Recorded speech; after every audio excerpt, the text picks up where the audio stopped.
Hello everyone, welcome back to our channel Yogesh nursing lecturer. आज हम anatomy and physiology में study करेंगे और टॉपिक रहेगा अपना न्यूरोग्लिया। तो यहाँ पर डायग्राम देख पा रहे होंगे, इमेज देख पा रहे होंगे जो कि न्यूरॉन्स की है और यहाँ पर न्यूरोग्लिया की स्ट्रक्चर है। न्यूरॉन्स और न्यूरोग्लिया या न्यूरोग्लिया का दूसरा नाम है न्यूरोग्लियल सेल्स और ग्लियोमा भी इसको कहा जाता है। तो इसको आप अभी डिटेल में जानेंगे। Let's see neuroglia. It is also known as neuroglial और ग्लियल सेल्स। इसको यानी कि न्यूरोग्लिया को हम न्यूरोग्लियल सेल्स और ग्लियल सेल्स के नाम से भी जानते हैं।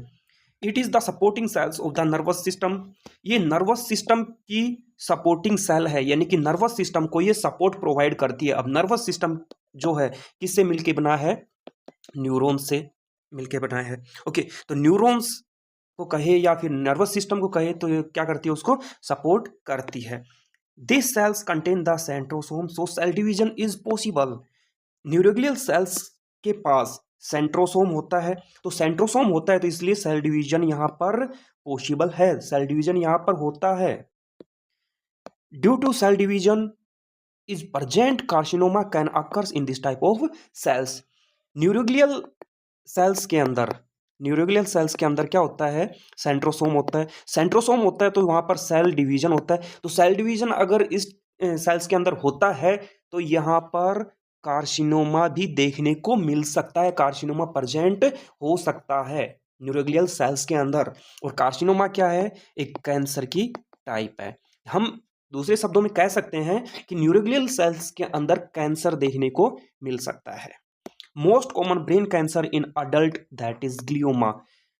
अडल्ट के अंदर ब्रेन कैंसर जो देखने को मिलता है उसका नाम है glioma. Most common brain cancer in children that is medulloblastoma. Brain मतलब चिल्ड्रन के ब्रेन के अंदर मोस्ट कॉमन कौन सा कैंसर देखने को मिलता है? That is medulloblastoma. Total number of neuroglia is 15 times higher than neurons. Neuroglia जो है न्यूरॉन से 15 टाइम्स हायर है। 15 गुना ज्यादा न्यूरोग्लिया होता है न्यूरॉन से। ज्यादा क्यों होता है? क्योंकि ये न्यूरॉन को सपोर्ट प्रोवाइड करता है। कौन सपोर्ट प्रोवाइड करता है? Neuroglia. Okay, types of neuroglia या ग्लियल सेल। ओके, तो ये टोटल न्यूरोग्लिया जो है 6 तरह के होते हैं। टोटल नंबर कितने होते हैं न्यूरोग्लिया के? 6 होते हैं। 6 को 2 भागों में क्लासिफाई करते हैं।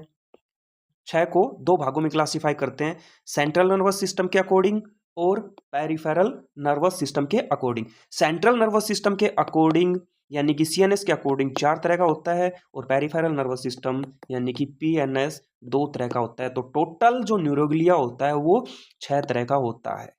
ओके, 6 तरह का कौन सा होता है? सेंट्रल नर्वस सिस्टम के अकॉर्डिंग 4 तरह का। 4 तरह का कौन सा? पहला है अपेंडाइमल सेल, दूसरा है ओलिगोडेंड्रोसाइट्स, तीसरा है एस्ट्रोसाइट्स, चौथा है माइक्रोग्लिया, फिफ्थ है सैटेलाइट सेल, सिक्स है स्वान सेल। तो इन सबको हम यहां पर डिटेल में जानेंगे। First that is astrocyte. It is a star shape cell and it is largest neuroglia. Astrocyte क्या है? स्टार शेप में है। यहां पर आप देख रहे होंगे ये किसकी स्ट्रक्चर है? एस्ट्रोसाइट की। ओके, और जो कि किस तरह की शेप है? Star shape. ओके, तारेनुमा संरचना। दूसरा लार्जेस्ट न्यूरोग्लिया है। जितने भी हमने 6 तरह के न्यूरोग्लिया पढ़े हैं उनके नाम जाने हैं, सबसे बड़ा जो न्यूरोग्लिया है वो है astrocyte. It forms blood brain barrier, जिसको हम ट्रिपल बी से डिनोट करते हैं, which prevent the entry of foreign particles in the brain. ये जो ब्लड ब्रेन बैरियर है वो क्या करता है? फॉरेन पार्टिकल्स यानी कि इन्फेक्शन को ब्रेन में एंट्री होने से ये रोकता है। कौन रोकता है? Blood brain barrier. और ये कहां पर प्रेजेंट होता है? एस्ट्रोसाइट सेल के अंदर। It maintain the electrolyte concentration in the ECF in CNS. ECF बोले तो एक्स्ट्रा सेलुलर फ्लूइड, और ये एक्स्ट्रा सेलुलर फ्लूइड कहां पर है? सीएनएस में। तो इसलिए सीएनएस में जो ईसीएफ है उसके अंदर जो इलेक्ट्रोलाइट्स है उसकी कंसंट्रेशन को ये मेंटेन करता है, that is astrocyte. Next second oligodendrocytes. It is responsible for myelination of neurons in the CNS, central nervous system के अंदर ये क्या करती है, न्यूरॉन्स का माइलिनेशन करता है। कौन करता है, ओलिगोडेंड्रोसाइट्स। और माइलिनेशन का मतलब क्या होता है, myelination means formation of myelin sheath. तो माइलिनेशन मतलब ओलिगोडेंड्रोसाइट्स क्या करती है, माइलिन शीथ की फॉर्मेशन करता है। कहां पर, सीएनएस के अंदर। Okay, third one that is microglia. It is the smallest neuroglia. Largest जो न्यूरोग्लिया था वो क्या था, एस्ट्रोसाइट। क्या था, लार्जेस्ट। और स्मॉलेस्ट जो न्यूरोग्लिया है वो कौन है, microglia. It is the tissue macrophages of the CNS. CNS के अंदर ये क्या करती है, टिश्यू का मैक्रोफेज करती है, टिश्यू का भक्षण करती है, टिश्यू को डिस्ट्रॉय करने के लिए ये रेस्पॉन्सिबल होती है, microglia. It is responsible for phagocytosis of the foreign particles. वही बात जो हमने यहाँ पर पढ़ी है कि ये फॉरेन पार्टिकल्स या फिर कहे तो इन्फेक्शन का ये फैगोसाइटोसिस करने के लिए रेस्पॉन्सिबल होती है, that is microglia. Okay, ependymal cells, ये जो स्ट्रक्चर आपको दिखाई दे रही है that is ependymal cell.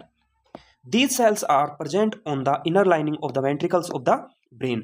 Brain के अंदर एक स्ट्रक्चर होती है जिसका नाम है वेंट्रिकल्स, और वेंट्रिकल्स की जो इनर लाइनिंग होती है वहां पर ये सेल्स प्रेजेंट होती है।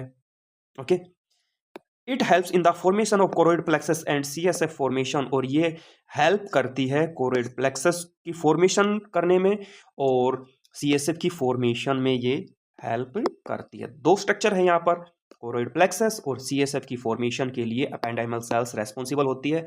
अब हम डायग्राम के अंदर देखते हैं, ये डायग्राम जो है ब्रेन का है। ओके, तो ब्रेन के अंदर एपेंडाइमल सेल्स के रिगार्डिंग हम यहाँ पर स्टडी करेंगे। तो वेंट्रिकल्स की बात आ रही थी, तो टोटल वेंट्रिकल्स होते हैं 4, और वेंट्रिकल्स क्या होते हैं, एम्प्टी स्पेस होते हैं, खाली जगह होती है ब्रेन के अंदर, उनको हम क्या कहते हैं, वेंट्रिकल्स। कितने नंबर में होते हैं, 4 जानते हैं। 2 लैटरल वेंट्रिकल्स होते हैं, लेफ्ट और राइट। तो एक लेफ्ट हो गया, दूसरा राइट वाला वेंट्रिकल हो गया। थर्ड वेंट्रिकल, तीसरा, चौथा, फोर्थ वेंट्रिकल। तो टोटल वेंट्रिकल कितने हो गए, 4। ओके, उसके बाद यहां पर एक स्ट्रक्चर है foramen of Monro, that is aqueduct of Sylvius, जो ये आपको ये डक्ट दिखाई दे रही है। कोरोइड प्लेक्सस जो ग्रीन कलर से इंडिकेट कर रखा है। ओके, तो अब बात करते हैं अपेंडाइमल सेल्स। अपेंडाइमल सेल्स जो है वेंट्रिकल की इनर लाइनिंग के अंदर क्या होता है, प्रेजेंट होता है। ये क्या है, वेंट्रिकल, और वेंट्रिकल के इनर लाइनिंग में ये अपेंडाइमल सेल्स प्रेजेंट होती है। ओके, दूसरा, ये क्या करवाती है अपेंडाइमल सेल्स, कोरोइड प्लेक्सस की फॉर्मेशन कराती है, और कोरोइड प्लेक्सस क्या करता है, सीएसएफ की फॉर्मेशन करवाती है, जिसको हम बोलते हैं cerebrospinal fluid. Okay, next, fifth one that is Schwann cell. It is responsible for myelination of neurons in PNS. PNS parasympathetic nervous system के अंदर ये न्यूरॉन्स की माइलिनेशन के लिए जिम्मेदार होती है। ओके, माइलिनेशन बोले तो फॉर्मेशन ऑफ माइलिन शीथ किसके अंदर, न्यूरॉन के अंदर, और न्यूरॉन किसका, पैरासिम्पैथिक नर्वस सिस्टम के अंदर। It has also function of phagocytosis of foreign particles in PNS. PNS के अंदर ये फैगोसाइटोसिस का भी काम करती है, यानी कि जो भी फॉरेन पार्टिकल्स है, जितने भी इन्फेक्शंस है, उन सब का ये फैगोसाइटोसिस करती है, भक्षण करती है, डिस्ट्रॉय करती है, डेड करती है उनको। तो ये भी फंक्शन होता है स्वान सेल्स का, कहाँ पर, पैरासिम्पैथिक नर्वस सिस्टम के अंदर। तो यहाँ पर ये डायग्राम है। ओके, तो ये जो स्ट्रक्चर आपको दिखाई दे रही है वो है न्यूरोग्लिया, या सॉरी न्यूरॉन की स्ट्रक्चर का पार्ट है, दैट इज एक्सोन। एक्सोन के पास क्या होती है, बंडल ऑफ फोस्फोलिपिड होते हैं जो कि माइलिन शीथ की बनी हुई होती है। उसके अंदर एक सेल होती है जिसको हमने नाम दिया था स्वान सेल। ओके, उसके बाद हम जानेंगे sixth one that is satellite cell. It maintain the it maintains the electrolyte concentration in the ECF extracellular fluid in PNS। PNS के अंदर जो ECF है उसके अंदर इलेक्ट्रोलाइट की कंसंट्रेशन को ये मेंटेन करती है। कौन मेंटेन करती है, सैटेलाइट सेल। ओके, जैसा कि डायग्राम देख रहे होंगे आप, तो इसके अंदर एक्सॉन है, स्वान सेल है, और यहाँ पर नोड ऑफ रेनवीयर से क्या होती है, सैटेलाइट सेल्स निकलती है। तो यहाँ पर सैटेलाइट सेल जो पीएनएस के अंदर इलेक्ट्रोलाइट कंसंट्रेशन को मेंटेन करती है ईसीएफ में। तो ये था अपना आज का प्यारा सा सेशन रिगार्डिंग न्यूरोग्लिया। न्यूरोग्लिया क्या करती है, न्यूरॉन्स को या फिर नर्वस सिस्टम को सपोर्ट प्रोवाइड करती है। सपोर्ट क्यों प्रोवाइड करती है, क्योंकि डायरेक्टली न्यूरॉन्स अफेक्ट ना हो, डायरेक्टली न्यूरॉन के अंदर किसी तरह कोई इंजरी या इन्फेक्शन ना हो, इसलिए ये न्यूरॉन्स को न्यूरोग्लिया सपोर्ट करती है। टोटल नंबर जो है न्यूरोग्लिया के वो कितने हैं, 6 है। 6 को हमने क्लासिफाई किया है 2 टाइप्स के अकॉर्डिंग, सीएनएस के अकॉर्डिंग और पीएनएस के अकॉर्डिंग। सीएनएस के अकॉर्डिंग चार तरह की है और पीएनएस के अकॉर्डिंग ये न्यूरोग्लिया सेल्स 2 तरह की है। इन सबको हमने यहाँ पर बहुत ही प्यारे तरीके से डिटेल में हमने यहाँ पर स्टडी किया। आई होप आपको ये सेशन बहुत ही प्यारा लगा है, तो सेशन को ज़्यादा से ज़्यादा लाइक करें, शेयर करें और चैनल को सब्सक्राइब करें। मिलते हैं नेक्स्ट वीडियो में। Thank you so much.